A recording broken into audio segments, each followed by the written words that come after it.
Muito bem. Vamos lá, Andreoli, podemos começar? Bora. Não, já tem bastante gente já.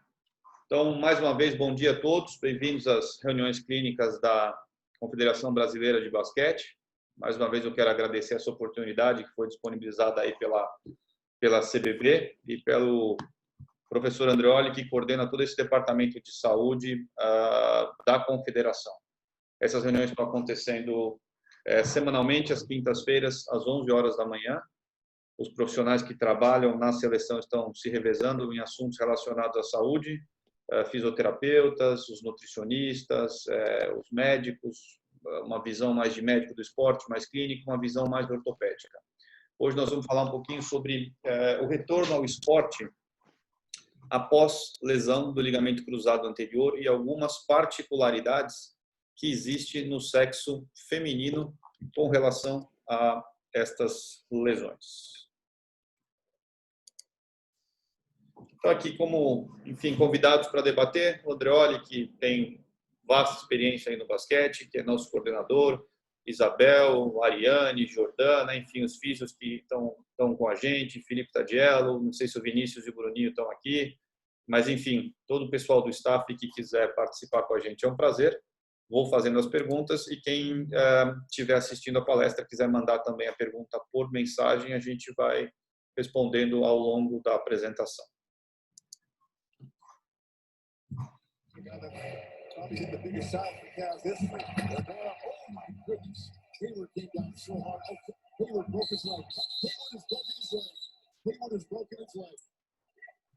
E aí, gente, esse é um vídeo cedido pelo Andreoli, de uma das aulas dele. Um momento que, graças a Deus, não é tão frequente assim quanto a gente realmente gostaria que não fosse, né? A gente não vê tanta lesão grave assim, ainda bem, mas elas acontecem, né? E essa é uma lesão gravíssima, uma luxação de tornozelo. A gente vale lembrar que luxação muitas vezes é tida como se fosse uma contusão, como se fosse uma batida leve. Pelo contrário, a definição de luxação é que você tem uma perda da congruência articular. E é uma lesão seríssima. Uma lesão dessa muitas vezes tem fraturas associadas e lesões ligamentares também severas associadas. Por que eu coloco esse slide aqui no começo? Nós vamos falar de LCA. A ideia é que a gente entenda que a articulação mais acometida no basquete não é o joelho, apesar de ser o tema da aula, mas principalmente o tornozelo e o pé. O que a gente sabe, entretanto, é que as lesões no tornozelo e no pé não são lesões tão graves, no geral, a grosso modo, né, como as lesões de joelho. Muitas dessas lesões de joelho acabam evoluindo para a cirurgia, ao passo que as lesões, os entorses, as lesões de tornozelo acabam evoluindo muito bem com o tratamento conservador. Aqui tem um estudo que foi feito, uma revisão sistemática da literatura conduzida pelo Andreoli, mais um grupo de pesquisadores aqui da Unifesp. E ela apontou justamente isso. Então, essa revisão ela começou com 650 artigos de 2006 a 2016. Então, na época que foi publicada, nos últimos 10 anos, né, 11 estudos tratavam de todas as articulações. Não eram estudos isolados sobre joelho, sobre tornozelo, enfim. E desses estudos agrupados, eles tiveram 12.960 lesões, né? Sendo que 2.830 eram do tornozelo. Então, a gente vê que tornozelo está em primeiro lugar quando a gente associa o tornozelo ao pé, que muitas vezes essas lesões é difícil você separar, né? Ou seja, só tornozelo, que não pegue o retropé, ou mesmo antepé, é um movimento combinado. Quando a gente considera tornozelo e pé junto, a gente chega a 32% de lesão contra 17% do joelho. Então, para quem trabalha no basquete, acho que tem que ter realmente em mente que vai pegar lesão de realmente tornozelo, que são as mais frequentes e acontecem bastante, né? Vejo que Bel está aqui comigo. Bel está com o microfone aí, consegue dizer se a gente pega na feminina, se acaba tendo muita lesão de tornozelo, se você vê alguma coisa diferente dessa epidemiologia aqui apresentada no estudo do Andreoli? Não, tem bastante lesões de tornozelo, entorses mais leves, recorrentes, mais crônicos, mas a prevalência realmente é o tornozelo. Alguma coisa diferente, Tadielo?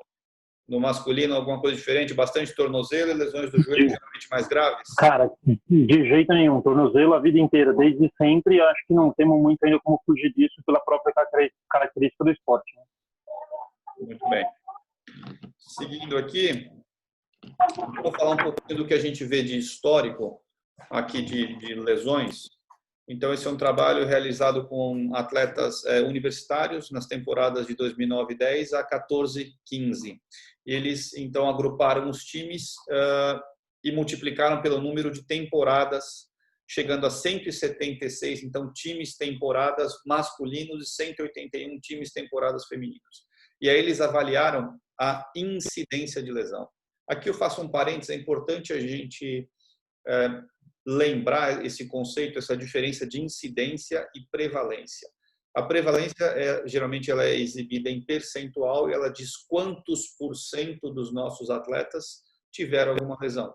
Quanto mais para trás eu vou, se eu perguntar quem torceu o tornozelo na vida, a gente vai se aproximando perto do 100% no basquetebol. É uma lesão realmente muito prevalente.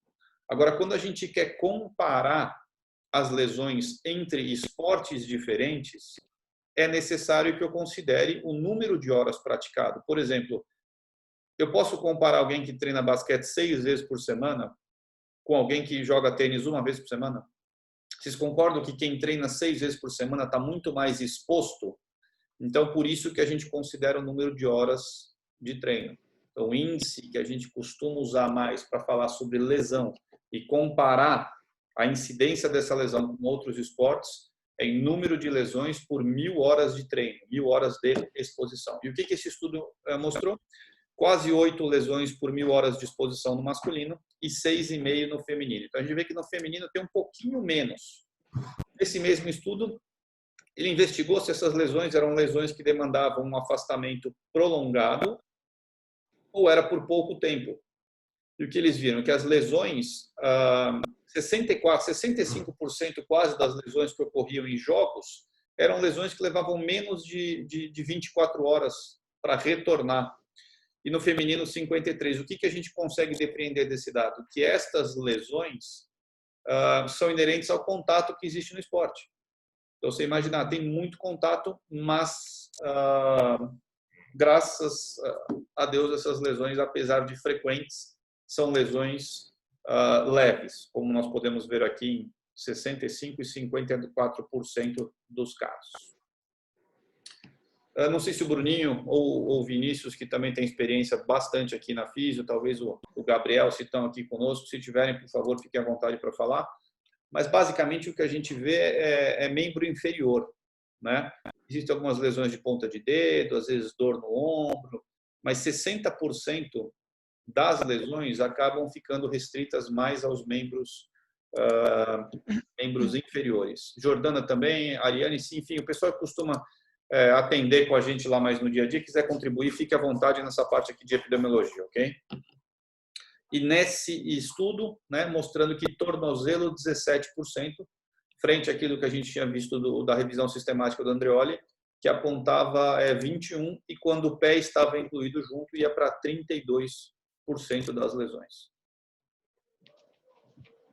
Quando a gente fala um pouquinho sobre a incidência de lesão no sexo feminino, esse slide aqui é fundamental para a gente conseguir, pelo menos, entender o porquê dessa diferença da epidemiologia, né? Como é que a gente consegue explicar isso? É um trabalho publicado no British Journal of Sports Medicine, que eu diria que é a referência para quem quer estudar realmente medicina esportiva. E ele deu um statement, ele deu um posicionamento do Comitê Olímpico Internacional. Então, é um estudo muito forte, é um estudo com um embasamento muito grande. O que a gente vê nesse gráfico à direita, um gráfico de barras, ele pegou 100% das lesões e estratificou de acordo com a modalidade. Então, aqui, ó, beisebol, pouquinho, ice hockey, pouco, futebol, pouco, basquete masculino, 1,4, ok? Quando a gente vem aqui para o feminino, ó, foi basquete feminino e ginástica feminino foram os esportes com maior prevalência de lesão nesse estudo do Comitê Olímpico Internacional. E quando eles seguiram a idade desses atletas com relação ao número de ocorrência, esse ostográfico aqui nos mostra a linha pontilhada, nós vemos a incidência de lesão no sexo, no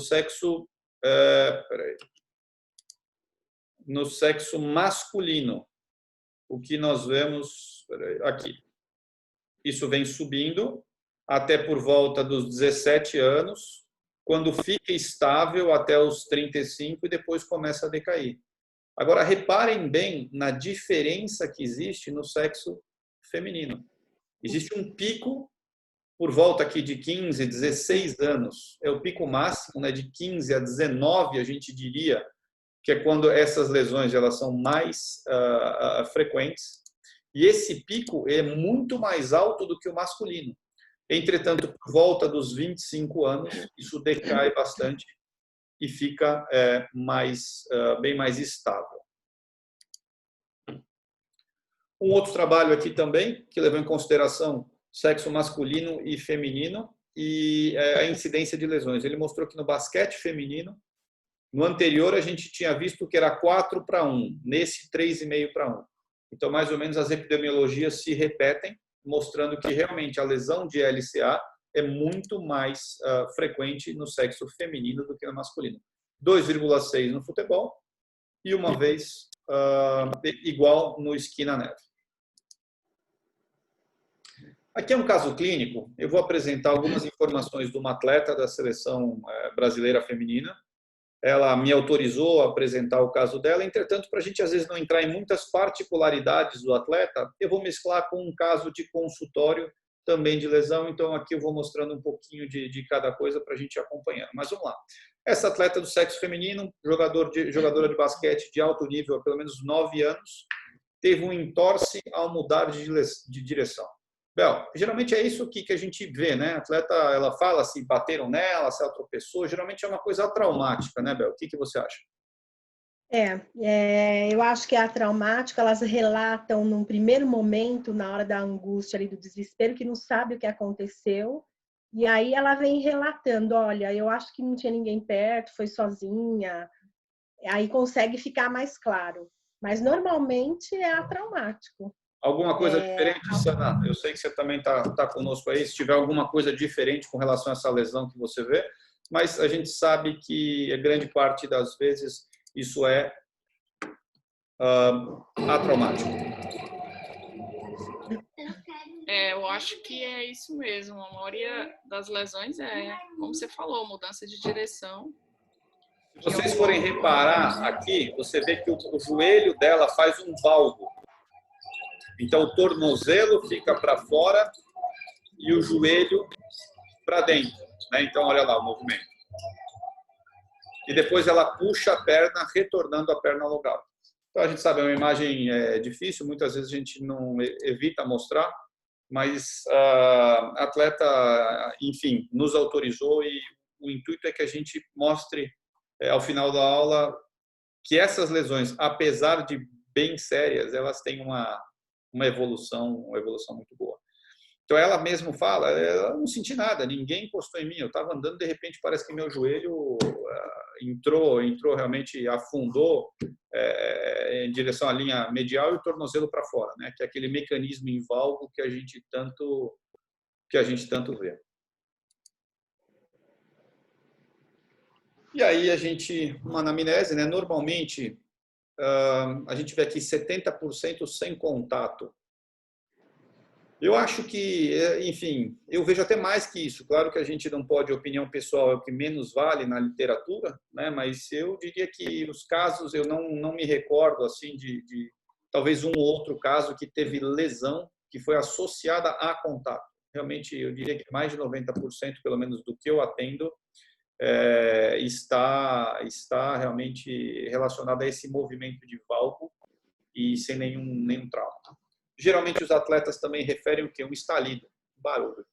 Então, você vai fazer o movimento, você sente realmente um estalo como se fosse uma corda arrebentando, alguma coisa ali rompendo e a dor é intensa. Existe uma hemartrose, né, que é um extravasamento de sangue dentro da articulação. E isso geralmente você já vê o joelho bem inchado, bem doloroso. A Adriana Santos está com a gente aqui, não sei se ela está. Se tem algum atleta que já teve, passou por isso daí, sabe que realmente é uma coisa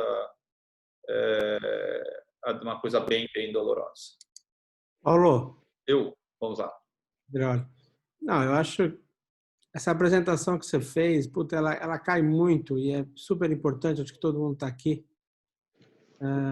O LCA no sexo feminino. Acho que aquela tabela que você mostrou, aquele pico entre 15 a 19 anos, assim, todo ano da CBB, pelo menos uma atleta de categoria de base, durante o treino na CBB, machuca o LCA. Quer dizer, isso é uma coisa bem frequente. E o que a gente tem salientado, aí volta às reuniões anteriores que a gente teve, toda aquela parte de avaliação funcional, preparação física, o controle de treino. Ou seja, na fase que ela vai estourar para se tornar atleta, entre 15, 16 a 19 anos, a 20, ela tem a lesão da LCA e muitas vezes aí acaba a carreira. Normalmente são as melhores jogadoras, são as que jogam no infantil, no infanto, no juvenil. Então, esse controle no sexo feminino, entre 15 e 19 anos, acho que é o mais importante. Então, a gente sempre fala nas aulas aí, você não pode perder essa atleta entre 15 e 19 anos. Teve a Nicolete aí, que teve 2 lesões de cruzado seguidas. Rompeu um cruzado, voltou, rompeu o contralateral, com 18, 19 anos. Né? Então, toda a importância de todo o trabalho de fisioterapia, preparação física, orientação. E as lesões sem contato, quer dizer, isso aí volta na importância da avaliação funcional e do fortalecimento. Você mostrou o vídeo aí da lesão sem contato. A importância da lesão do LCA, do Mundial da China, dos 12 atletas do masculino, 5 tinham tido lesão de cruzado e 6 cirurgias. Então, no feminino, o pessoal que foi para o pré-olímpico, com certeza, tinham 4 ou 5 ou 6 atletas com lesão de cruzado. Então, essa cena que você mostrou é o que a gente... Nós estamos aqui realmente para evitar isso aí. Só esse comentário, continue. Obrigado, agradeço. Super pertinente. Mas no final nós vamos falar um pouquinho também sobre essa questão da prevenção. E aí eu pergunto aqui, Jordana, Ariane, Bel, o que faz, né? Enfim, caiu, está lá na quadra, o mesmo Sana que está aqui com a gente, caiu, está na quadra, o que você faz? Aí o técnico já olha para você com aquela cara, enfim, todo mundo ali, você não sabe exatamente se esse negócio é grave, não é, como é que faz? A gente entra, o que dá para fazer ali na hora, como é que é esse atendimento inicial, aí, essa abordagem inicial? Paulo, só tirar uma dúvida, Claro. Silvânio está levantando a mão aqui, você vai abrir para perguntas durante a apresentação ou após a apresentação? Eu acho que pode ir mandando aqui as perguntas por texto. Eu estou mais atento à aula aqui, às vezes eu não consigo ver especificamente, aí eu peço você, Sana, o Andreoli, leiam as perguntas e vão fazendo. Eu já vejo aqui que nosso coach está, acabei de ver aqui que ele está online e está dizendo que ele não olha, não. Conta para a gente, Neto, bem-vindo. Neto, nosso treinador da seleção feminina, presenciou realmente essa lesão que nós vamos descrever no último aí Pan-Americano. Como é que é esse momento aí pro técnico, para a comissão, para quem está vendo, atleta jogando bem, se destacando e, enfim, acontece isso, Neto? Bom dia. Bom dia a todos. Especificamente aí sobre esse caso da Aline, foi bem duro porque a Aline estava muito bem. Foi um jogo contra o Canadá, um jogo que era o primeiro jogo. A gente já estava sem a Tainá, porque a gente estava poupando a Tainá, por um problema que a gente já falou na aula passada. E aí aconteceu isso no terceiro quarto, quando a Aline estava indo muito bem e estava ajudando a gente a virar o jogo, porque o Canadá estava ganhando. Então fez a gente um momento super importante. Eu brinquei ali que eu não olho não, mas eu olhei sim e falei, putz, será? E agora, hein? Será que a gente vai ter que tirar? Porque eu pensei que ela tinha escorregado só. Mas aí ela ficou demonstrando muita dor no momento. E realmente eu tive outros casos também no masculino, né? Ricardo Fischer, até foi por uma repetição. O Doc, aí, o Dr. Andreoli acompanhou bem, sabe bem esse caso, que pode depois também falar alguma coisa sobre isso. Mas para nós, treinadores, principalmente quando são jogadores que estão fazendo uma diferença muito grande, é uma coisa que realmente pesa bastante. Inclusive, no começo da minha temporada com o Flamengo, na primeira temporada, na primeira partida do NBB, no segundo quarto, o Marcelinho Machado também teve uma ruptura de cruzado que ficou fora durante a temporada inteira, imagina. Era o início da temporada, o início de eu estar dirigindo uma equipe assim de alto nível, como foi o início também na primeira partida aí com a seleção feminina no primeiro campeonato. Então, realmente para nós técnicos, principalmente jogadores importantes assim, a gente fica preocupado. Até estou vendo se eu consigo ir para a segunda partida, quando eu começar no outro time, eu já vou começar na segunda, porque na primeira está sempre acontecendo. A estreia é complicada. Então, mas é difícil. É uma coisa que é complicada, mas eu acho que tem isso sim. Nós treinadores, acho que nós temos que ter uma confiança muito grande no departamento médico. Muitas vezes, como vocês estão relatando aí, é uma casualidade, e também é importantíssimo fazer esses trabalhos aí que já estão sendo realizados, acho que na maioria das equipes, de prevenção, né? Propriocepção, tudo que ajudam bastante. Vocês podem falar com mais propriedade. Verdade, realmente a gente vê bastante lesão. A atleta mais jovem que eu operei de basquete foi com 13 anos, depois algumas com, enfim, 14, 15. E o trabalho a gente vai focar mais no final. Eu acho que a gente vai falar um pouquinho de prevenção, que eu acho que é o caminho, né? Que é o que é fundamental. Eu vejo aqui a Rosa manda uma mensagem para abrir perguntas. A gente pode abrir perguntas no final, Rosa, não tem problema nenhum. Se você quiser, manda por escrito aqui, a gente vai vendo. É mais às vezes para a gente não perder a dinâmica, porque se a gente acaba fazendo muitas pausas aqui, às vezes acaba perdendo um pouquinho o raciocínio e o apresentador às vezes se atrapalha. Então, fique à vontade, pode mandar por escrito, o pessoal do staff aqui me ajuda e a gente vai responder na medida aí que for passando. Vamos lá. Seguindo. E aí, então, realmente, a gente vê que a cena, a cara de dor dela, né, já mostra a gravidade, realmente, do caso. Ela teve que ser retirada. Se vocês voltarem àquele vídeo que a gente tinha falado, você vê que ela faz esse movimento de valgo, né? O joelho dela aponta para dentro, o tornozelo para fora, isso é o valgo, e ela mesmo puxa a perna de volta. Então, naquele momento, ela rompeu ali o colateral medial e o cruzado, e ela acaba puxando a perna. Por isso que parece que ela tem, às vezes, até um escorregão. Você vê que ela faz como se fosse meio que um chicote, trazendo a perna de volta para se proteger. Então, a atleta foi retirada. O que dá para a gente fazer aí, então, de avaliação? O que dá para a gente fazer de avaliação ali na quadra? Enfim, pessoal que trabalha no clube. Rosa, então, conta para a gente, o que você faria de avaliação na quadra num caso desse? Como é que seria na realidade, enfim, dos clubes também? Rosa, nos ouve? Oi, escuto sim. Eu não sei se você ainda vai falar mais para diante dessa questão da menstruação relacionada à lesão de LCA, vai falar, né? Por isso que às vezes a gente até pede para mandar por escrito para não acabar com a graça antes, entendeu? É muito longo perguntar, mas enfim. Nesse primeiro momento, a gente faz aquela avaliação, vê se tem hemartrose, né? Primeiro, você tem que estar atento ao sinal, né? A gente sabe que o primeiro indício de lesão de LCA é aquele giro do corpo com o pé, né? No momento do valgo. Então, você gira sobre a perna.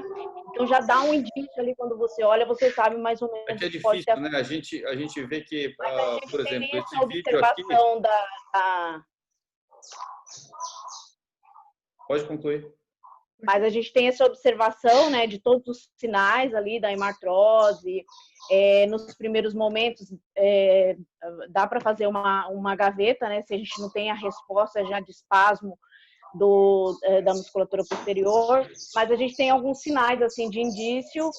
E no primeiro momento é aquilo, né, a gente vai colocar o gelo, vai fazer o repouso, tira a atleta, para depois fazer uma avaliação mais minuciosa e definir quais são os... Muito bem, muito obrigado.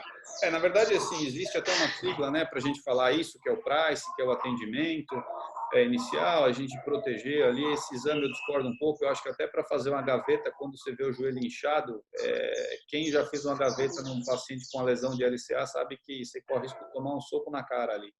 que dói bastante, o joelho fica inchado, a musculatura fica atrofiada. Então, a gente consegue ver pela expressão de dor do atleta, pelo inchaço que aparece, a atrofia da musculatura, a gente consegue mais ou menos saber que isso é grave, né? Tem um teste que, assim, a incapacidade de permanecer de pé, de deambular, isso já mostra realmente que é uma coisa séria. Você vê que quem tem uma lesão de LCA não consegue sair andando, não consegue sair de forma alguma sem apoio, né? Aqui uma experiência que nós tivemos durante um tempo na seleção, sou eu e a Bel, a gente conseguiu um ultrassom portátil, que a gente conectava o ultrassom no celular e conseguia fazer isso em campo, em quadra. Então, imagine que às vezes você tem a dificuldade de sair para ir ter que levar no hospital, agendar um exame. Então, existe uma tecnologia, claro que é um aparelho caríssimo, a gente conseguiu ali por um tempo, mas é uma ferramenta prática para a gente usar em quadra, para a gente usar quando você tem que fazer uma avaliação aí in loco, tá?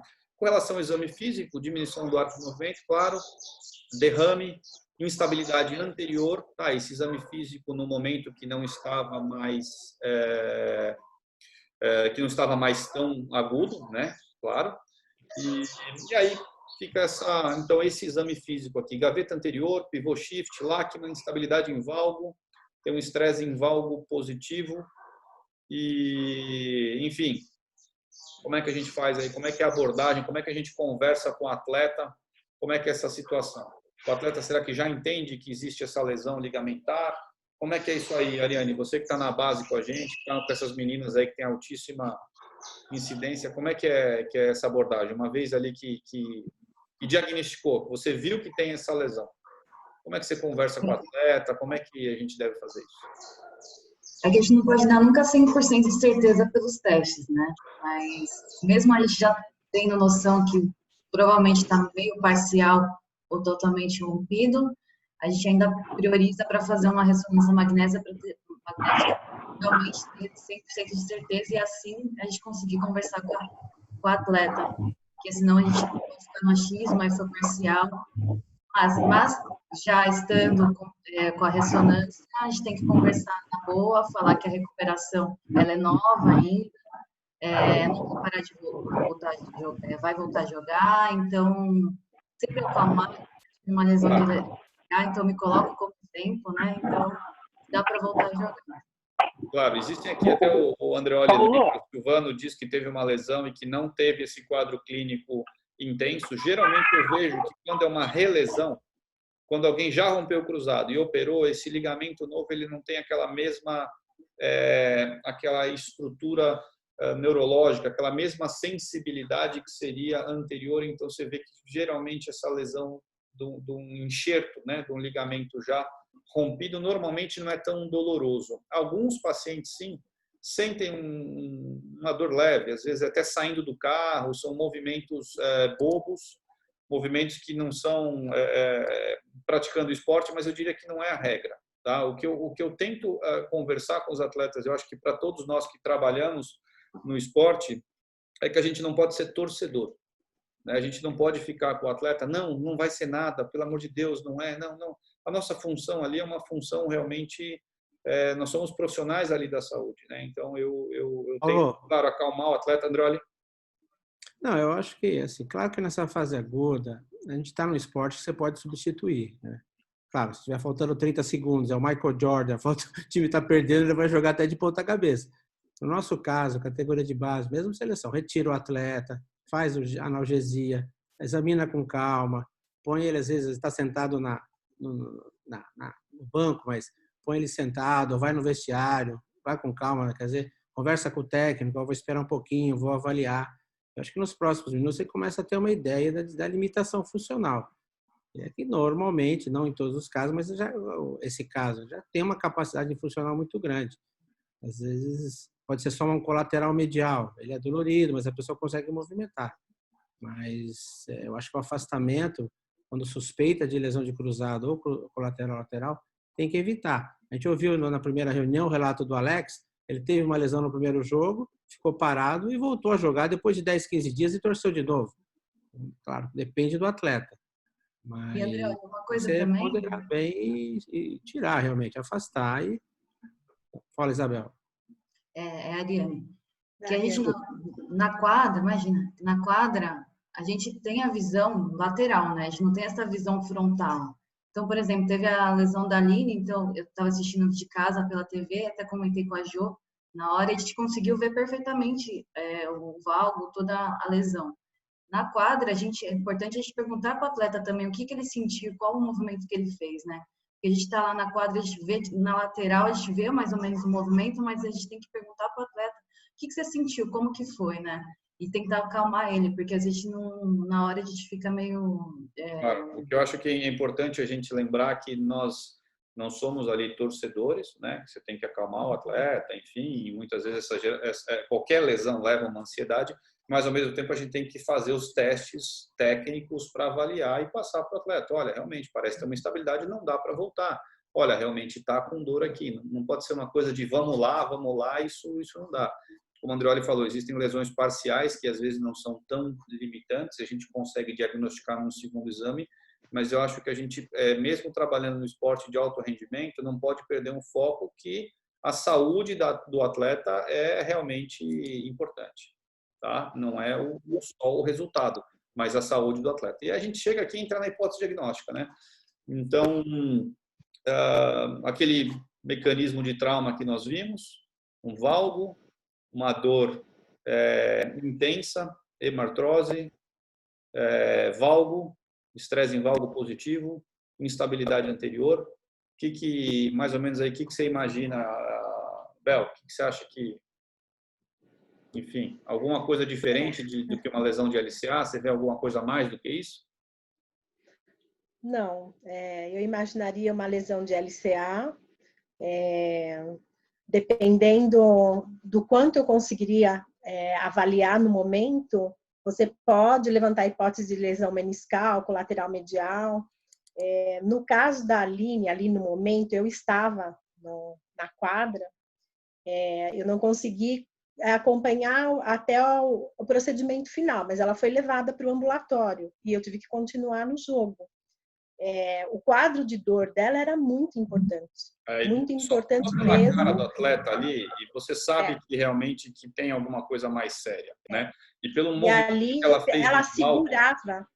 o movimento que ela fez em valgo ali, a gente mais ou menos vê que é LCA, claro, mas que o colateral também, acaba indo junto. E é o que a Ariane falou, eu estava numa posição que eu não consegui ver direito, mas ela segurou o joelho o tempo inteiro. Ela segurava na coxa, porque ela não conseguia nem flexionar, nem estender essa perna de tanta dor. Então, ali a gente já sabia que ela estava fora e que provavelmente... Tá bom. Aqui, assim, enfim, por mais que a gente tenha a autorização enfim, da atleta, eu não quis colocar, enfim, exame dela, enfim, para expor demais. A gente sabe que ela torceu, teve uma lesão séria, acabou operando, está ótima, mas, enfim, essa é uma ressonância de um outro caso.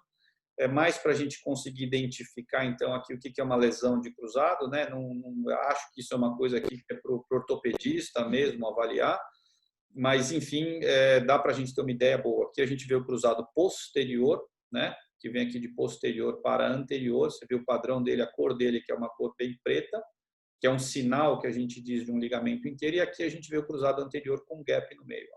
Então, isso aqui é uma lesão bem clara. E eu fiz o desenho aqui para a gente conseguir ver. Não é a lesão dela, entretanto, eu acho que é bem ilustrativo, por isso que eu quis colocar aqui. Tá? E aí, o que fazer? Né? Então, a questão é, vamos dizer, esquecer um pouco o caso da Aline para a gente não entrar muito na particularidade dela, mas vamos pensar num atleta, jogador de basquete, com uma lesão isolada, sem menisco, sem ligamento colateral medial, uma lesão isolada do ligamento cruzado anterior. É possível tratamento conservador? Dá para a gente tratar no alto nível essa lesão não cirurgicamente?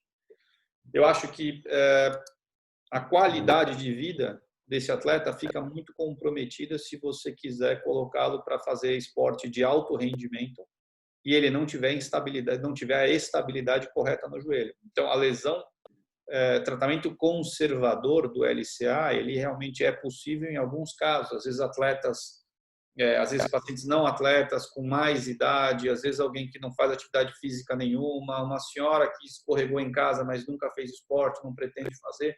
Então, não é que não exista a possibilidade de você tentar fortalecer a musculatura, de você tentar fazer medidas que melhorem o quadro. Entretanto, você não consegue reconstruir, você não consegue, com tratamento conservador, fazer com que o cruzado cicatrize e volte ao normal. Então, a gente acha que realmente no alto rendimento, o tratamento cirúrgico é o mais, realmente é o mais indicado, não vejo muito espaço para o outro. Alguém falou alguma coisa? Vamos lá, então. Eu falei, é o melhor caminho. Melhor, senão você sabe que esse atleta vai acabar torcendo, vai romper de novo. Sana, quer complementar alguma coisa? Oi, eu tenho uma dúvida. Quem fala? É Gisele, fisioterapeuta do nosso de Vamos Recife, lá. do São Paulo. Bom dia. Dentro da cirurgia da artroscopia, influencia a idade do atleta, a maneira com a qual a cirurgia vai ser feita, as incisões, porque eu tenho uma atleta de 13 anos e acompanhei a cirurgia dela e ela não foi feita da maneira convencional, igual as cirurgias que a gente vê. Né? A cirurgia dela foi feita de uma maneira diferente.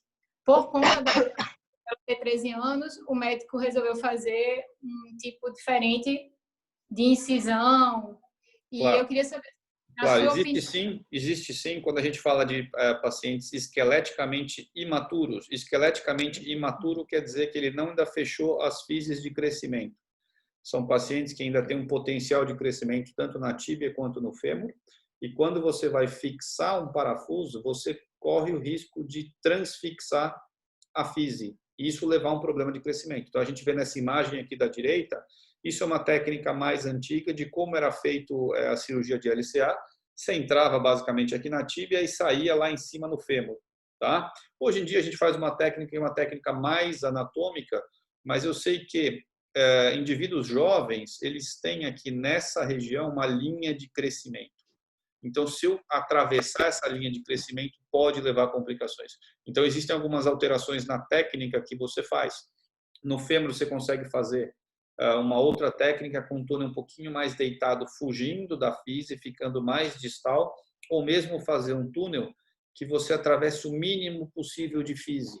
Quanto mais inclinado eu estou, eu faço um furo oval, se eu estou fazendo um furo com uma broca inclinada. Se eu faço isso perpendicular à físia, isso já é um furo circular. É uma área de contato menor. E a fixação com que a gente pode usar também influencia. Se eu colocar um parafuso no meio da físia, eu posso ter esse comprometimento da região ali do crescimento. Então, a gente usa fixações que a gente fala corticais, que são coisas que não ficam dentro do osso, mas que ficam na casquinha ali do osso, na periferia, na cortical. Tá?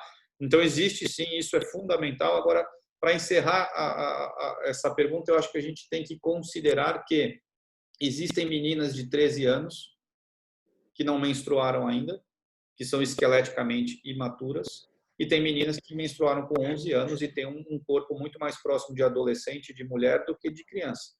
Então, a idade cronológica é importante, entretanto, você tem que levar em consideração a idade biológica também. Ok? Seguindo, então, aí a gente vai para essa técnica de enxerto. Isso é uma coisa que eu também acho que é mais da área médica. Andreoli, se quiser acrescentar alguma coisa aqui com a gente. Mas existe uma discussão gigante, né, entre patelar e flexor. Isso, talvez, aí há 20 anos estão falando. Primeiro só se fazia patelar, então se você pegar as jogadoras mais experientes aí, todas têm cicatriz de reconstrução com enxerto patelar. E se você olhar as um pouquinho mais novas, de flexores. E se você for ver a Aline, por exemplo, que eu operei, a dela é de quadríceps. Então, isso vai mudando um pouquinho, para a gente tentar responder essa pergunta. Andreoli, quer fazer alguma consideração aqui, alguma coisa? Não, eu acho que realmente a literatura, Paulo, né, acho que você vai mostrar, eu acho que as três técnicas, tanto semitendíneo, patelar e quadricipital, tem o seu momento, né? Acho que para cada paciente, dependendo da idade. Eu acho que em atletas imaturos, acho que o semitendíneo é menos agressivo. Atletas adolescentes, menos de 15, 14, 16 anos, acho que fazer patelar, bloqueio os ossos, acho que é melhor não. Você explicou muito bem que realmente tem que tomar cuidado e a técnica é diferente. Mas acho que o semi-tendino, as fixações melhoraram, os protocolos de reabilitação melhoraram. E eu acho que é uma boa opção para sexo feminino. Sim. Então, aqui a gente vê um estudo de meta-análise, né? Então, quando a gente fala uma meta-análise, você consegue englobar diversos estudos diferentes, retirando as características que eles têm em comum para fazer como se fosse um estudo grande. Então, quase 1.500 pacientes, né, acompanhados com mais de 5 anos. Então, várias medidas, vários fatores foram considerados para avaliar a evolução desses atletas. Para o IKDC, então, que é um questionário de qualidade de vida que você vê como é que esse atleta está. Esse retorno do atleta ao mesmo nível. KT-1000, que é um instrumento de medida que você vê a anteriorização da tíbia. Enfim, Lachman, dor, arco de movimento, novas rupturas de radiografia. O que realmente foi visto? Então, isso não é o que eu acho, isso que essa meta-análise mostrou. Que o tendão patelar, ele leva a uma maior dor anterior, principalmente ao agachar. Por exemplo, nós não costumamos tirar um enxerto do tendão patelar em quem é lutador, porque esses caras eles não toleram muito bem agachar para lutar. Então, imagina você pega um judoca ou um lutador de jiu-jitsu, esse cara não consegue ficar agachado em cima ali da cicatriz, ele pelo menos sente incômodo. Então, ou você tem que mudar um pouquinho a localização ali da cicatriz, ou optar por outro enxerto. Então, o importante a gente entender aqui é que durante muito tempo a gente discutiu se um é melhor, o outro é melhor, e não existe um consenso. Então, eu acho que vale sim a indicação com relação à experiência do médico, à vontade do atleta, se é sexo masculino, se é feminino, se é criança, mas não existe uma regra. Tá? Não tem um que é muito realmente superior ao outro. Eu acho que mesmo essa questão da dor anterior é uma coisa que é comprovada, mas enfim, você tem medidas que você consegue aí trabalhar. Jordana, se estiver com a gente agora, nós vamos falar um pouquinho de reabilitação também, pessoal do masculino, Tadielo, Bruninho, Gabriel. Enfim, esse é do caso inicial, não é da Aline, você vê que é uma atleta jovem, tá? Eu queria que vocês falassem um pouquinho sobre essas fases aí da reabilitação. Como é que a gente começa, o que na primeira fase o que a gente quer ganhar, depois na segunda, terceira, como é que é essa evolução da reabilitação pós-reconstrução do LCA? Opa. Oi, Doc, estou aqui. Vamos lá. Bom dia, gente. Bom, eu acho que, não é a minha opinião, né? Mas o que a gente busca logo nesse início dessa fase inicial de reabilitação é a gente ter esse controle do edema, né? Que a gente sabe o quanto isso influencia na ativação muscular, principalmente de quadríceps, né? A manutenção da extensão total, o ganho progressivo da flexão, né? E esse despertar do quadríceps. Eu acho que inicialmente é o que tem que estar na nossa mente nessa fase inicial, né? E a partir daí as coisas acabam fluindo de uma maneira natural, né? Ganho de força, treino sensório-motor, mas eu acho que o que a gente não pode perder na mente é essa questão da importância de você secar esse joelho, né? As orientações, porque todo mundo sente dor, né? Aquela dor na parte posterior do joelho, quer colocar aquela almofadinha para deixar mais confortável, a gente sabe o quanto isso pode prejudicar. Da extensão, né? Ô, Jô, só que antes eu vou passar para o pessoal do masculino aqui o próximo slide, continuar sobre a reabilitação, mas acho pertinente a gente reforçar uma questão aqui já respondida pelo Andreoli, que é com relação à lesão associada do colateral. A gente sabe que os flexores, a região onde eles estão, eles ajudam a evitar esse movimento ali de valgo. Enfim, se a gente tem uma lesão do colateral, não faria uma lesão completa, né, grau 2 ou grau 3, é uma coisa que eu diria que a gente tem que considerar a possibilidade de outro enxerto para não enfraquecer ainda mais essa região, tirando os flexores que, lembrando a vocês, são mediais, tá? Então, isso é importante. Lesões combinadas, a gente pensa em tirar enxerto de algum outro lugar. Continuando, Tadielo.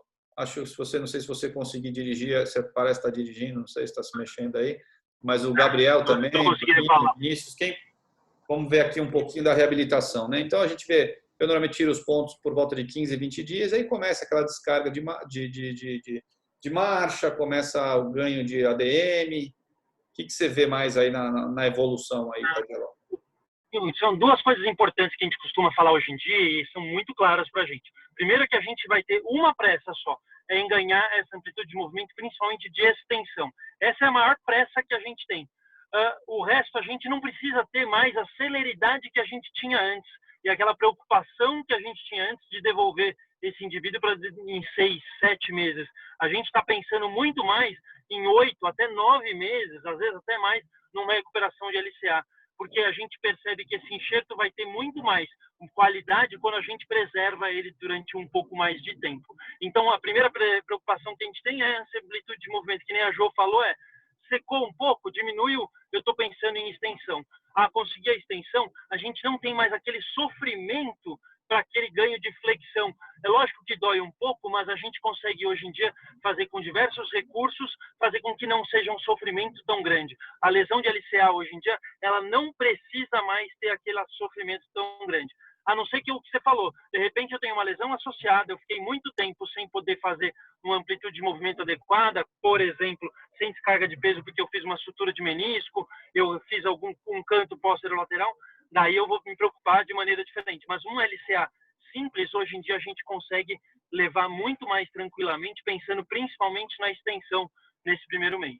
Perfeito, perfeito. Tem uma pergunta aqui do Silvano falando sobre outros tipos de enxerto. Então, eu diria que antigamente usava-se muito patelar, depois teve aquela uma tendência maior a flexor. Hoje em dia, a gente consegue ver que os dois são muito parecidos, existe uma indicação um pouquinho mais para um, uma indicação um pouquinho mais para o outro. Surgiu o quadríceps, mas surgiu não, o enxerto de quadríceps já surgia, mas estou dizendo, ele está hoje sendo mais utilizado, né? Agora, existe um outro tipo de enxerto que a gente não usa muito aqui no Brasil, mas que é usado amplamente nos Estados Unidos, que é o aloenxerto, é um enxerto de doador como se fosse enxerto de cadáver, tá? Então, isso eu acho que é extremamente interessante, principalmente para lesões multiligamentares. Então, quando eu tenho 3 ligamentos para reconstruir, eu preciso de 3 estruturas para colocar lá. Então, não é raro a gente ter que tirar ligamento do outro joelho também para poder fazer uma cirurgia de reconstrução. Então, o aloenxerto, eu acho que ele cabe muito bem nesses casos, porque você consegue, muitas vezes, um enxerto bem grande, enfim, eu acho que você consegue ter um número maior de enxertos disponíveis, entretanto, ele tem um custo elevadíssimo. Tem uma questão durante muito tempo que foi considerada, que foi a questão da esterilização dele, a irradiação, de enfraquecer um pouco as propriedades desse enxerto. Então, durante um tempo, acreditava-se que pacientes jovens de alta demanda, o autoenxerto, o seu próprio enxerto, eles seriam superiores ao aloenxerto, tá? Eu, particularmente, uso nos casos que são casos de lesões multiligamentares, tá? Aqui a gente vê na foto da esquerda, então, ó, a incisão para retirada do quadríceps, que foi no caso dela, é uma incisão pequena, não é realmente nada assim, nada realmente muito agressivo. A gente sabe que dói, incomoda um pouco, mas eu acho que é bem factível. Bruninho, você que está com a gente também, ela continuou então aqui com 3 meses.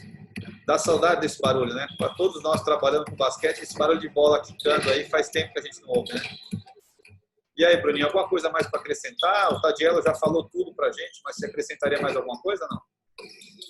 Não, eu ia só complementar, né? A Jordana falou, acho que o caminho é esse mesmo, mas a gente hoje começa também, só para acrescentar, o trabalho muito antes, né? A gente começa o trabalho desse cara desde quando ele já teve o entorse, drenando edema, fazendo o fortalecimento de quadríceps, então isso ameniza muito esse princípio de trabalho e realmente hoje, com esse trabalho cirurgia, a gente consegue ter uma tranquilidade bem maior para conduzir o trabalho pós-cirúrgico. Então, acho que fica muito mais tranquilo trabalhar dessa forma.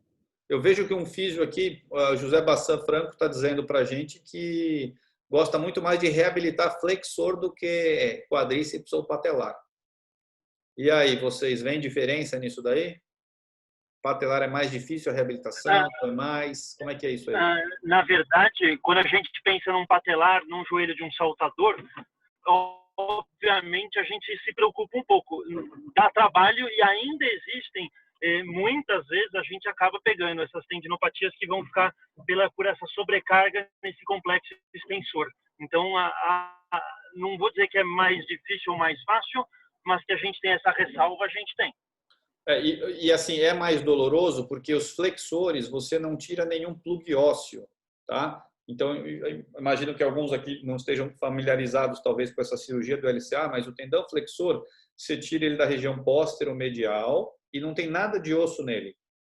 O quadríceps eu posso tirar com osso ou sem osso. Já o patelar, eu tiro 2 plugs ósseos, um na patela, um na tíbia. E isso você tem que serrar esse plug ósseo. Então, a gente sabe que geralmente o pós-operatório é um quadro sim, mais arrastado, é um quadro um pouquinho mais doloroso. Então, a gente aqui só dando sequência, a gente vê a reabilitação dela. Esses vídeos ela me mandou isso hoje. Então, ela está com 7 meses, está super bem. Isso é uma coisa que fazer esse salto unipodálico em cima do step, você vê que é uma coisa que você já precisa ter um tempo de cirurgia, já precisa ter uma musculatura, precisa ter uma propriocepção, senão passa a ser algo um pouquinho mais perigoso. Alguma coisa a mais aqui para acrescentar, Jordana, Bel? Oi, Doc. Assim, o que eu penso muito é a questão do ganho da força, né? Eu acho que muitas vezes a gente, como fisioterapeutas, não tem aquele conhecimento nato de hipertrofia, trabalho de potência e tudo mais, e é algo que não pode faltar numa reabilitação dessa, né? Realmente quando a gente que lida com um atleta. Então, aquele negócio, você não está inserido numa situação que você tem um preparador físico trabalhando com você para agir em conjunto, a gente tem que buscar esse conhecimento, né? Falo muitas vezes, até uma experiência pessoal, assim, às vezes na clínica o paciente fica impaciente, tipo, estou fazendo só trabalho de força, né? Alguém que joga uma bola, não posso ficar chutando uma bolinha, e a nossa importância educacional de falar que essa hora vai chegar, que agora você tem que suar mesmo, de fazer muitas forças, porque uma das coisas mais importantes é você restabelecer, né? Força, controle muscular, enfim, eu acho que esse é o grande desafio para a gente.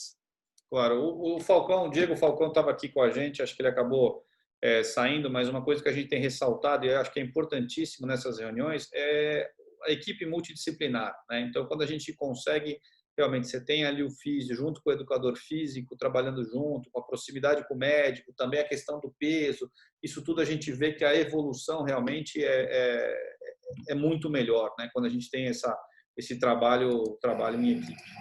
Vamos passar aqui para a gente andar um pouquinho, nós já estamos um pouquinho em cima da hora, eu vou dar um pouquinho de acelerada agora. E aí, eu vou apresentar alguns artigos, algumas coisinhas aí, mais para a gente fazer uma discussão um pouquinho até mais rápida.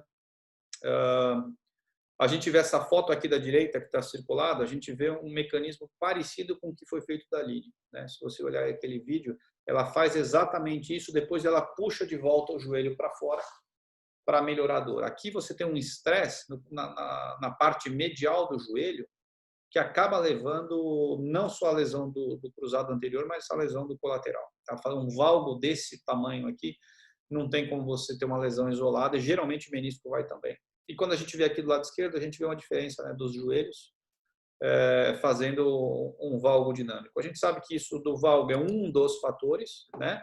Tem vários trabalhos que falam sobre isso. Então, esse Timothy Hewitt, é um cara que estudou muito alterações no sexo feminino que levam a maior predisposição à lesão de LCA. E nesse trabalho aqui, eles fizeram uma análise de 23 vídeos de pacientes que tiveram lesão do LCA. E o que eles viram? Justamente esse valgo do joelho nessas atletas.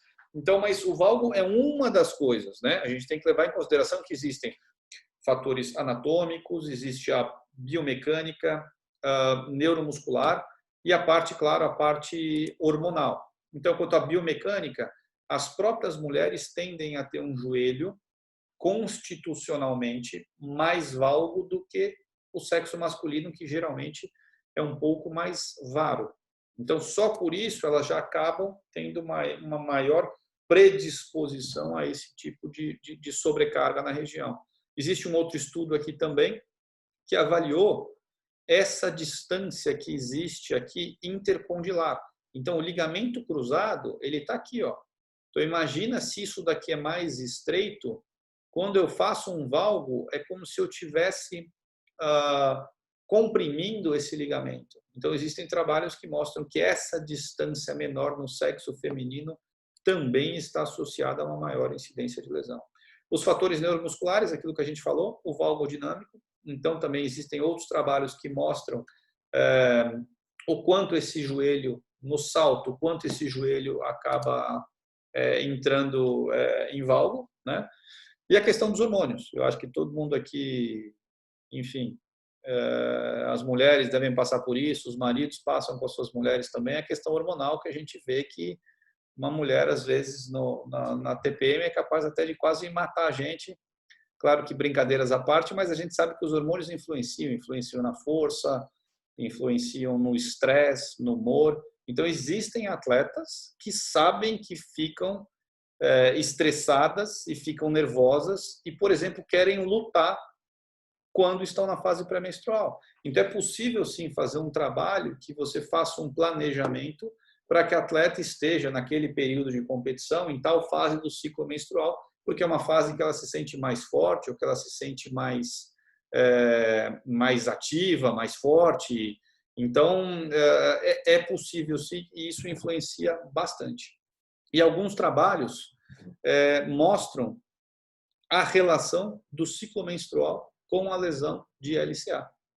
Então, a gente vê que, dependendo da fase que você está, esse tendão ele é mais suscetível a romper. Aqui eu vejo uma mensagem da Graziele. A Graziele que começou a fazer esse trabalho de reabilitação da Aline. Eu já vou pedir, se puder ficar mais um pouquinho com a gente online aqui. Graziele, eu vou pedir para você conversar com a gente daqui a pouquinho, tá? Eu só dei uma acelerada aqui por conta do tempo, para a gente não estourar muito.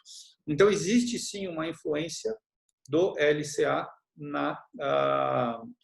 nessa incidência de lesões do ligamento. Tem alguns autores que mostram que tem um hormônio chamado relaxina, que tem receptores até no LCA, e esse LCA ele ficaria mais complacente, ou ele ficaria mais mole, mais móvel. Enfim, acho que ainda tem um caminho aí a ser estudado sobre um embasamento maior sobre a influência dos hormônios nas lesões. Entretanto, a gente sabe que isso existe, isso enfim, tem sido visto. Um outro trabalho aqui mostrando aquele KT-1000 que eu falei para vocês, que é aquela máquina que a gente usa, né, um dinamômetro que a gente usa para medir a força, avaliando a anteriorização da tíbia em diferentes fases do ciclo menstrual. E o que a gente vê? Que isso realmente tem influência. A parte de core, né? Enfim, será que a gente, fazendo o trabalho de core, não sei se a Marina está aqui com a gente, fisioterapeuta, mas fez um estudo do nosso CBB-12, e que muitos dos exercícios que a gente usa pensam também em ativar essa musculatura de core. A gente sabe que, independente da modalidade, não é só na ginástica artística, que essa musculatura é fundamental para que a gente consiga ter o equilíbrio do corpo, para que as articulações trabalhem biomecanicamente na posição que elas têm que trabalhar. Então, é fundamental também a gente pensar na recuperação, né, da atleta fortalecendo o core. E aí, para a gente entrar na última parte aqui do nosso trabalho, com relação ao retorno ao esporte, né? Então, tem 2 estudos que, apesar de serem recentes, são estudos que eu acho que já são estudos clássicos, que falam sobre a necessidade de uma avaliação multidisciplinar e multifatorial para o retorno. A gente, durante muito tempo, se baseou no tempo. Deu 6 meses, parece que assim, o atleta não fez fisioterapia direito, não fez fortalecimento, mas deu 6 meses, ele pode sair correndo e dar uma enterrada. Não é isso, né? Há um tempo, alguns anos atrás, esses 6 meses até baixaram para 3 meses, 4 meses. Tem alguns estudos que mostraram, alguns relatos que mostraram atletas que voltaram realmente com com alguns meses apenas, e o que a gente vê? O que esses trabalhos mostram para a gente? Que a chance de relesão é muito grande. Então, esse outro British Journal aqui, Sports Medicine, mostrou que a partir aqui do... André, olha, alguém está falando? Então, esse estudo mostrou aqui um estudo de corte de 2 anos que foi mostrando que até o 9º mês, cada mês que eu aguardo a mais para voltar ao esporte, eu reduzo em 51% o risco de relesão. Então, se eu voltar no 6º mês para o 7º, eu reduzi em 51% a incidência de relesão, e assim sucessivamente. Então, esses 2 trabalhos, eu acho que eles nos permitiram repensar o tempo de retorno e entender que esse retorno ele tem que ser quando já existe uma cicatrização do ligamento, quando já existe um fortalecimento do atleta, quando já existe uma propriocepção adequada. Eu estou ouvindo um barulho de fundo, não sei se tem alguém aqui querendo fazer uma pergunta, eu vou só bloquear o microfone aqui, se quiser desbloqueie e depois aí voltamos a falar. Aí com relação à prevenção de lesão, né? Resumidamente aqui, inúmeros trabalhos mostram que o treinamento preventivo ele é eficaz para diminuir essa incidência de lesão. Então aqui eu vou citar esse, eu acho importante também do mesmo autor, Hewitt, Timothy. Então o que ele fez?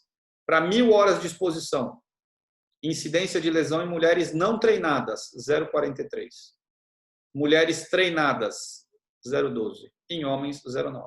Então, você vê que é muito maior em mulheres, entretanto, se elas forem mulheres que fizerem um treinamento sensório-motor, fizerem uma propriocepção, exercício de pliometria, fizerem um fortalecimento adequado, elas conseguem reduzir essa incidência e chegar até próxima da incidência dos homens. Tá? Para a gente aqui evoluir um pouquinho mais, esse trabalho também muito parecido, fala um pouquinho daquilo. Controle de carga.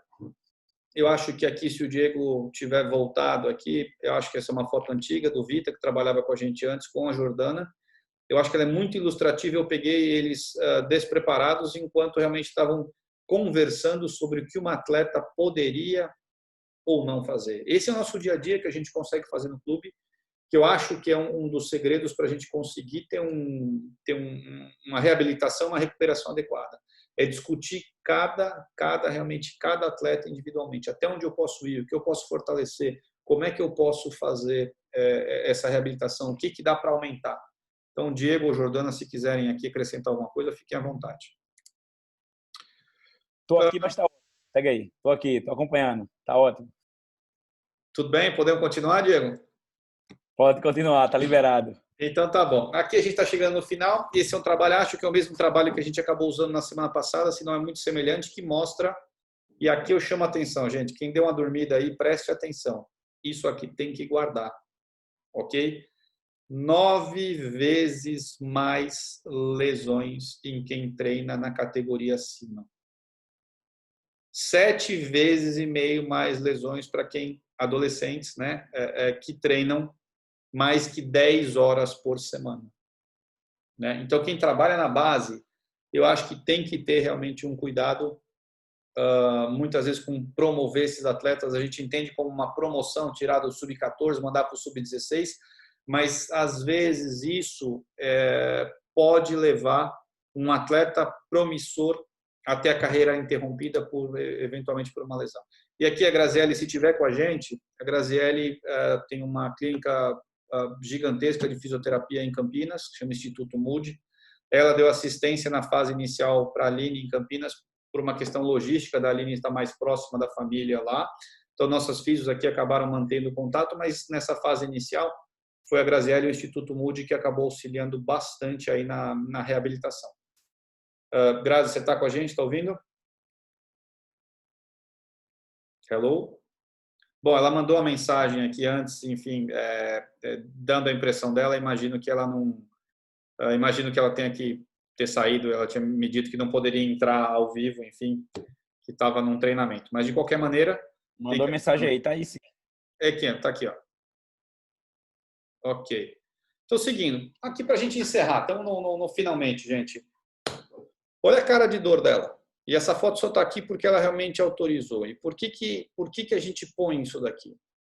A gente quer mostrar para vocês que fazendo um trabalho adequado, que a gente consegue fazer com que uma lesão gravíssima, né? Nós apresentamos algumas coisas aqui de uma lesão isolada de LCA, mas o caso dela teve muito mais coisa que, enfim, não precisamos ficar pormenorizando, mas assim, que dá para voltar. E aí aqui eu deixo para o final uma mensagem da própria Aline contando como é que foi isso daí. Peço que tem uns 7 minutinhos, mas eu peço que vocês prestem atenção. Acho que é muito legal o depoimento de uma jogadora aí passando por todas essas fases. Oi, gente, meu nome é Aline, do Dr. Paulo, para falar um pouco sobre o meu caso. Eu tive uma lesão no meu joelho durante o PAN. Um lance que eu não entendo muito bem até hoje. Não tive contato com nenhuma menina, não escorreguei, enfim, alguma coisa aconteceu. E para mim não era normal, porque eu nunca machuquei, nunca tinha torcido um pé, enfim, nunca tive nenhum problema com o meu corpo com relação a esse tipo de coisa. E fizemos a ressonância e descobrimos que eu tinha rompido meu cruzado anterior, parcialmente meu colateral medial e tinha tido lesões nos meus 2 meniscos também. Foi um período muito difícil, muito doloroso. A aceitação eu acho que é o que mais dói no começo, porque a dor física não é tanta, só dói nas primeiras 2 horas e depois eu não tive mais dor. Voltamos para o Brasil, demorou 1 mês para eu operar. Durante esse tempo eu comecei a fazer um pré-operatório no Instituto Moody. Eles ofereceram para mim toda a estrutura que eu precisava. Eu fazia aproximadamente 3 horas de fisioterapia, era mais ou menos 1 hora de hidroterapia, 1 hora de terapia manual e 1 hora de eletroterapia. E, enfim, foi tudo que eu precisava para ter um pós-operatório melhor, dentre outras terapias que a gente fazia também. Fui para cirurgia, acabou tendo que operar o meu colateral medial também, fizemos algumas alterações no meu menisco, pequenas, mas fizemos, e fiz meu cruzado anterior. O Doc pode falar melhor sobre essas coisas para vocês. E foi um período muito dolorido, né? Que dói muito fisicamente, a dor que eu não imaginava que seria tanto assim. Eu conversava com várias pessoas que já tinham operado o joelho. Elas falavam que não doía tanto e tal, mas nenhuma delas tinha feito tudo que eu fiz no caso. Voltei para Campinas para fazer fisioterapia.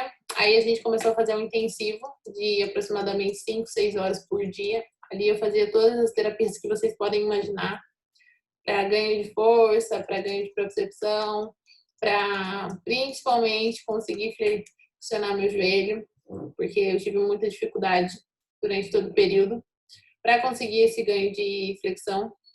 No entanto, que depois de uns 3 meses, tivemos que voltar para a mesa de cirurgia, para o doc decidir se fazia uma artroscopia ou só uma manipulação do meu joelho. Ele acabou decidindo pela manipulação, que me ajudou muito. Depois de 1 semana eu já tinha ganho mais de 15 graus de flexão. A flexão para mim foi o caso mais dolorido, porque dói muito, enfim. Mas ganhamos a flexão completa.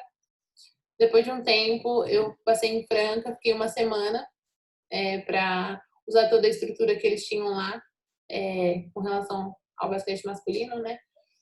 Fiquei lá, fiz vários testes e voltei para Araraquara. Quando eu voltei para cá, já fazia aproximadamente 6 meses, né, de pós-operatório, e já era uma parte mais física do que fisioterapeuta. Mas ainda assim eu fazia fisioterapia, um pouco menos dessa vez, mas fazia muito mais a parte muscular, muito mais parte de ganho de propriocepção, ganho de força e amplitude de movimento em geral. Enfim, hoje eu me sinto bem, me sinto forte.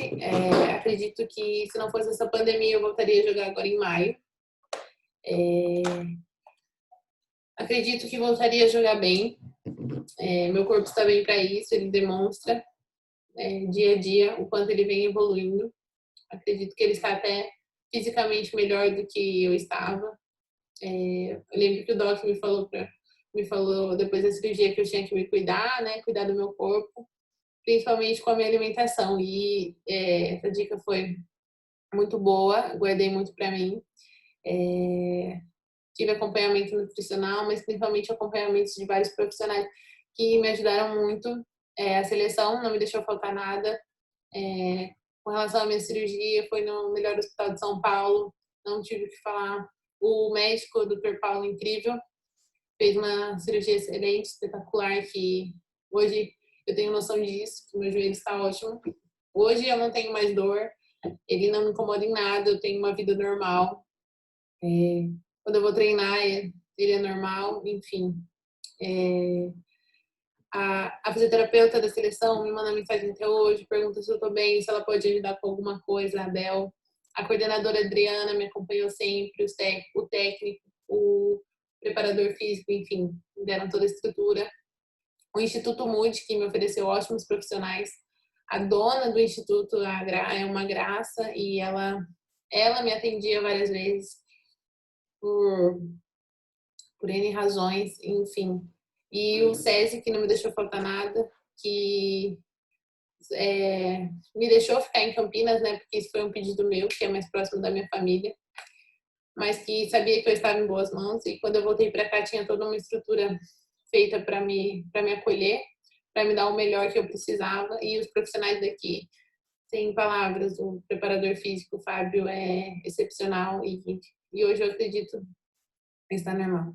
Meu depoimento aqui é para falar que você pode sim ter uma cirurgia no joelho e voltar a estar bem. Hoje eu não tenho dificuldade para fazer nada, tenho força, tenho agilidade, meu corpo está bem de volta, não tenho mais dor, e é isso. Foi um período muito difícil, mas que eu tive apoio de todo mundo, tive bons profissionais, que isso acho que fez a total diferença. E me ajudou para estar bem hoje aqui. E é isso. Espero que logo, logo vocês me vejam jogando. E é isso aí. Beijão.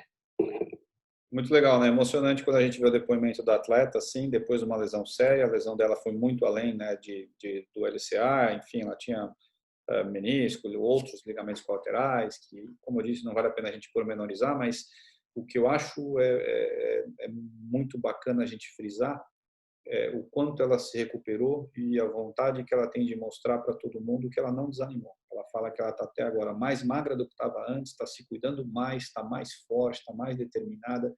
Então, acho que o que a gente tem que realmente tirar dessa apresentação é que as lesões acontecem, a gente pode tentar minimizar com um trabalho de propriocepção, com um trabalho de fortalecimento. Existem critérios técnicos para fazer a cirurgia, para voltar da cirurgia ao esporte, mas que realmente dá para voltar no alto nível. Então, se não fosse pela pandemia, a Aline certamente estaria brilhando aí nas quadras. Eu vou pedir para a Graziele agora falar com a gente. Ela, talvez dessa equipe toda que ficou mais próxima, a única que não é vinculada à seleção, entretanto, ela acolheu a Aline em Campinas de uma forma brilhante, nos auxiliou bastante lá. Queria que ela contasse um pouquinho como é que foi esse processo, só lembrando uma última observação. No começo, a Aline ela ficou imobilizada, porque ela tinha lesão de colateral também, e ela teve uma dificuldade para ganhar flexão. E a gente teve, com 2 meses e meio, acho que fazer uma cirurgia, que na verdade poderia ser uma cirurgia se não conseguisse dobrar, mas quando você anestesia o paciente, ele fica sem dor, você consegue dobrar tudo, e aí ela conseguiu ter uma flexão completa, e aí voltou para a fisioterapia com a Grazi, que nos ouve aqui. Fique à vontade, Grazi. Oi, doutor Paulo, bom dia para todo mundo. Obrigada aí pelo convite. Eu achei bem bacana participar e escutar toda a aula e toda essa equipe aí de profissionais maravilhosos falando. E fiquei muito feliz com esse vídeo da Aline. Na verdade, a semana retrasada, eu acho, ela esteve aqui em Campinas, eu não consegui encontrá-la, mas ela acabou treinando. Foi um processo bem complicado no começo, não só a nível físico, né? Ela chegou aqui com o psicológico bem abalado, ela estava, como disse o Neto, na melhor fase dela, é uma menina nova, já em seleção e despontando, então isso também veio muito pesado junto com a lesão. E como a gente sempre conversou, no começo, mesmo até o final, assim, a Aline tem um limiar de dor baixo. E para trabalhar com ela, para ganhar essa amplitude, além da dificuldade já que é da lesão, ainda tinha essa questão que a gente tinha que pensar em trabalhar essa educação de dor, a de sensibilização. Então, acho que foi o Tadiello que comentou que hoje não se ganha muito na marra, na flexão, e a gente começou a ir por esse caminho. A gente pegou, a princípio a gente começou a trabalhar, obviamente, como já foi falado aí, o controle de edema, modulação dos sintomas e trabalhando a amplitude de movimento, principalmente em ganho de extensão. E no decorrer a gente ganhava, ela retornava para a sessão, ela perdia, e sempre em conversa com o Dr. Paulo, ele resolveu fazer a manipulação e depois disso a gente conseguiu ganhar muita coisa. O que eu acho, assim, não foi um trabalho isolado muito da articulação do joelho em si, que a gente teve ganhos melhores e mais rápidos. A gente fez uma adaptação funcional que eu achei que foi bem bacana.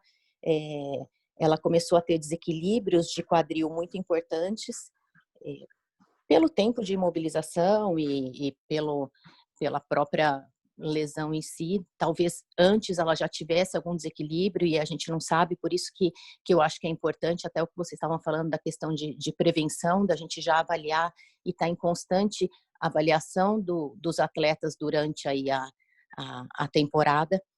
E a gente começou com várias técnicas. Então ela colocou da hidroterapia, a gente não ficava 1 hora em cada sessão, mas a gente usou muito de recursos da hidroterapia, uma questão da eletroestimulação, não só para estímulo, né, a corrente de força MS, mas também fazendo um trabalho com a ARP Wave de inibição.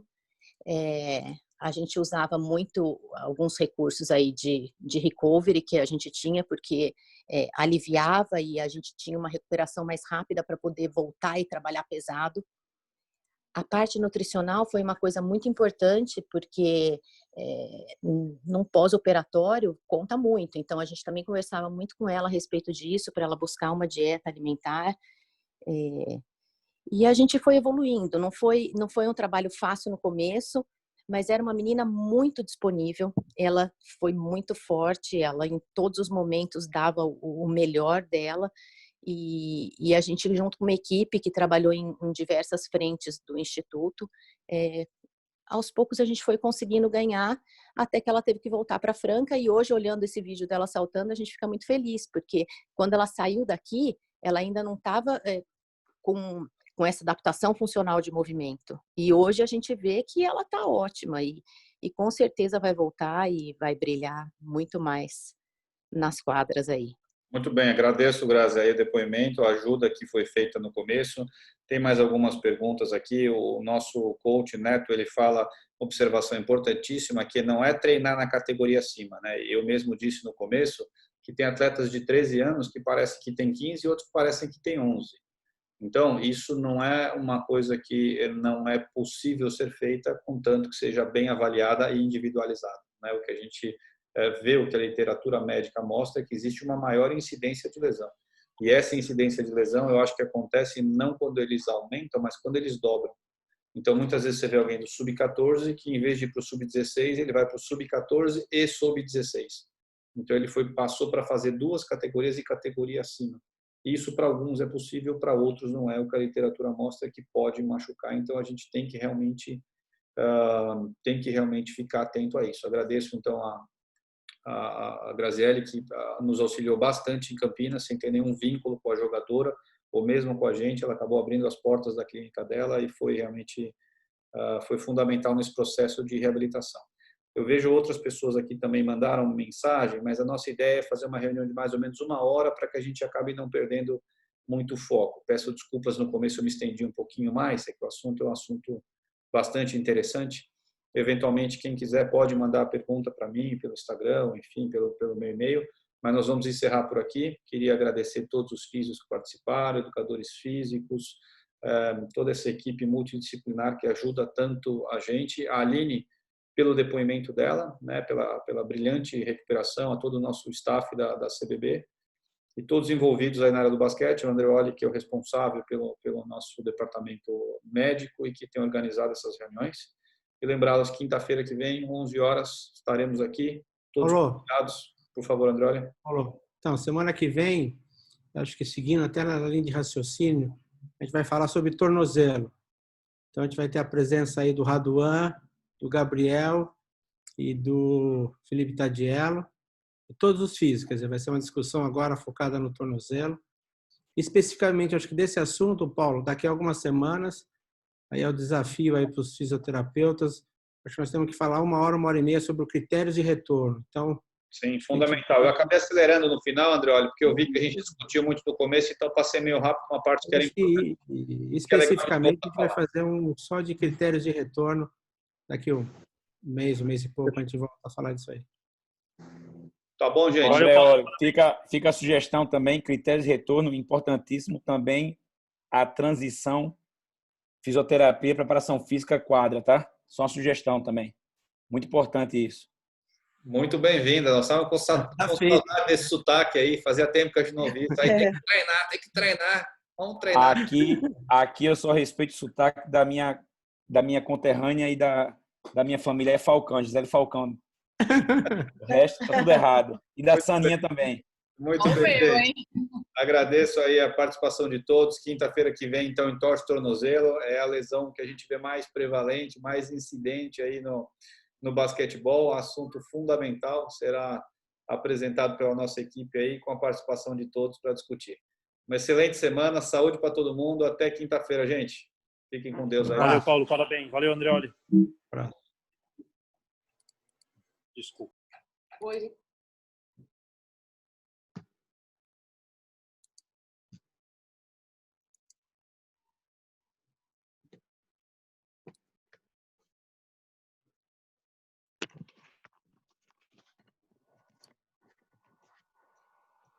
Ô, Paulo, você viu que teve um monte de Ariane Lopes aí?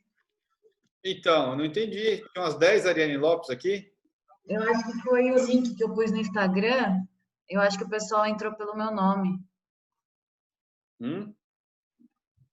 O link que eu coloquei no Instagram, que eu divulguei lá, acho que colocaram com o meu nome. Tipo, entrou com o meu nome, entendeu? Automaticamente. Como eu já tinha me inscrito, eu acho que o link que eu copiei deve ter entrado com o meu nome, alguma coisa assim. Enfim, só de você falar aí, as outras Ariane Lopes estão fugindo aí. Então tá bom, gente. Muito bom vê-los aí, muito boa discussão. Voltamos a falar todas as Arianes aí. Obrigado pela participação. Ok, façam a inscrição.